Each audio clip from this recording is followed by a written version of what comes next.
Alright, I've already taken the license plate off.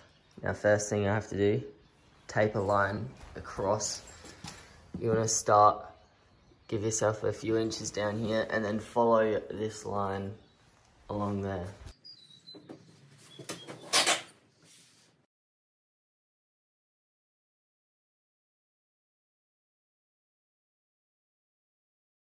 Then once you've taped a line across there, you don't want to think about it too much. Just grab your angle grinder and cut the bastard off.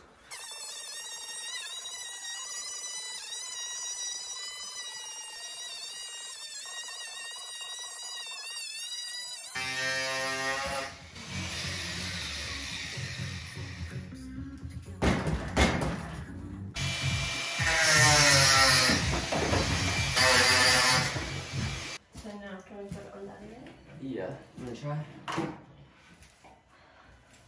Reckon you can lift it?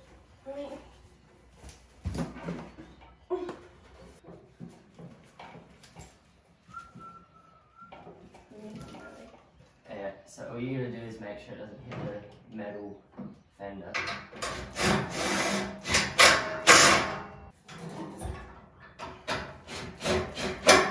Alright, that's in. Oh. No, just need to put all the washers in like I had it.